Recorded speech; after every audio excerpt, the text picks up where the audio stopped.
right, gather around the fire, everyone. Today, we're diving into an explainer of a classic traditional Nigerian folktale that has a pretty stark warning for us about the hidden dangers of stubbornness. Imagine we're all sitting together under this vast, starlit sky, right?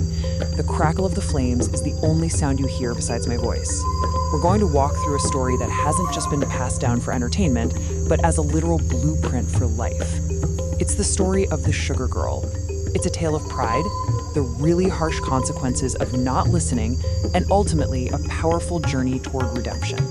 Now, before we really get into the thick of it with this girl who just refused to listen, ask yourself honestly, what happens when we brush off the wisdom of our elders? I mean, have you ever completely ignored a warning thinking you knew better, only to find yourself entirely out of your depth? It's human nature to test boundaries, sure. But as this story is going to show us, we can wander into a literal and metaphorical wilderness when we let our pride deafen us to the warnings of the people who actually care about us. The importance of obedience isn't about blind submission, It's about recognizing that some paths have already been walked and some of those dangers out there are very, very real. Part 1, the sweet and the stubborn. So our story kicks off in a village in Nigeria where pretty much everyone adored this beautiful young girl named Ralia. She was universally praised, right? Pretty, gentle, kind. Wherever she went, people smiled at her, and the other kids all wanted to be her friend. But simmering just beneath that incredibly sweet surface was a fatal flaw. She was incredibly stubborn and she was proud. She had a major problem with authority. Whenever her mother tried to warn her about danger, Ralia would simply refuse to listen. She honestly believed her own sweet reputation somehow made her completely invincible. And, that hubris really hits a boiling point on one particularly hot afternoon. Her mother specifically warned her not to go far into the forest, warning her that strange things happen out there. And Ralia, she literally just rolled her eyes. She stood tall, looked right at her mother, and proudly delivered these incredibly fateful words: "Nothing will happen to me." I mean, it is the classic anthem of the overly proud, isn't it? She completely dismissed the protective wisdom of her mother and, well, that sets the stage for the whole shebang. Part 2, into the ominous forest. Later that very same day, Ralia and her friends head out to fetch firewood. And at first, they do the right thing. They stay close to the familiar village path. But then, temptation strikes. Ralia spots these vibrant, colorful fruits deeper inside the forest. They looked incredibly fresh and sweet. Her friends, well, they remembered the warnings of their elders, so they got scared and whispered that they really should go back. But Ralia, she just laughed at them. "You people are always scared," she mocked. And with that, she turns and walks deeper into the woods completely alone, chasing that temptation and leaving her entire safety net far behind. Now picture this vivid transition in your mind's eye. The bright, sun-dappled edges of the forest start fading away. The deeper she goes, the quieter it becomes. Those vibrant greens, they turn into dark, twisting shadows. No birds, no voices.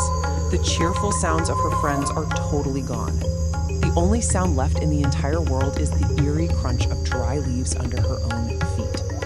The forest had abruptly turned dead and ominous. It's like a physical manifestation of her isolation and the terrible mistake she just made. And then, suddenly, out of that dead silence, a figure materializes. A strange old woman just appears from absolutely nowhere. Picture her. She has this rough, weathered skin, incredibly sharp, piercing eyes, and she's leaning heavily on a crooked walking stick. She looks at Ralia and slowly, terrifyingly asks, "Where are you going all alone?" And let me tell you, in that exact moment, the sweet illusion of Ralia's invincibility completely shattered. For the very first time in her life, genuine fear pierced her heart. Part 3, captured by the witch. Before Ralia could even think about turning to run, the old woman smiled. And it was this strange, wicked smile. And just like that, literally in the blink of an eye, everything changed. Ralia suddenly found herself trapped in a strange, terrible place, miles and miles away from the safety of her village. You see, the old woman wasn't just some wanderer in the woods. She was a wicked witch, and Ralia was now her prisoner.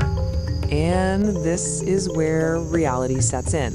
Her pride is just completely dismantled by grueling, back-breaking labor. The witch forced her to work endlessly. She fetched heavy water, she swept filthy places, and she had to cook from dawn until dusk. The beautiful sugar girl who used to strut so proudly through her village, she was now weak, exhausted, and covered in dirt. She cried every single night. She missed her parents, she missed her home, and it was right here, in the dark, sweeping the witch's floors, that she remembered every single warning she had ever rolled her eyes at. For the first time, she truly and deeply understood the agonizing pain of disobedience. Part 4, a lesson in humility. But then, one evening, while Ralia was crying quietly in her misery, an old man who lived nearby actually takes pity on her. He approaches her softly and delivers this incredibly profound realization. He says, good behavior can open doors that pride cannot. Her pride is exactly what locked her in this nightmare. Her stubbornness built the walls around her. And this old man, he was handing her the invisible key to her freedom, humility. Those words touched her deeply, and they fundamentally shifted her entire understanding of the world. And you know what? From that day forward, she changed. Her stubbornness completely melted away. She became humble. She became genuinely respectful to those around her. She stopped arguing and fighting against her reality, and she chose instead to pray and stay patient. And the thing is, this wasn't just some temporary act to try and escape. This was genuine personal growth. The old Ralia literally died in that witch's camp, and a new, much wiser girl was forged. Part 5, the wiser sugar girl returns. Because of this massive shift in her attitude, a miraculous chance to escape finally presents itself. And we follow her on this desperate, triumphant journey back. It wasn't easy for sure. She ran with absolutely all her strength through the thick forest. She crossed rushing rivers, she climbed steep hills, tracking these old village paths she could barely even remember. She pushed right through the exhaustion because her spirit was now aligned with purpose, not pride. And then, finally, the beautiful, miraculous sight of smoke rising from her village kitchens appeared on the horizon. She had actually made it home. You could imagine the scene. Ralia bursts into tears as her mother hugs her tightly, and her father is just giving thanks. The whole village is rejoicing, but they immediately notice something was different about her. The proud, stubborn girl was gone. She was replaced by someone deeply wise. That very night, she gathered the village children around.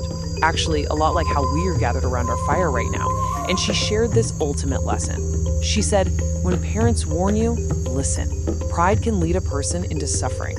From that day on, she was still called the Sugar Girl, but they remembered her not just for her pretty face, but for the absolutely powerful story of her redemption. So, as the fire of our explainer dims here, I want to leave you with this final thought to carry with you. Will your pride open or close doors? Ralia learned the hard way that stubbornness is a lock and humility is the key. Which path is your own attitude going to carve for your future? The next time you hear a warning from someone who genuinely cares about you, just take a breath, remember the Sugar Girl, and choose to listen.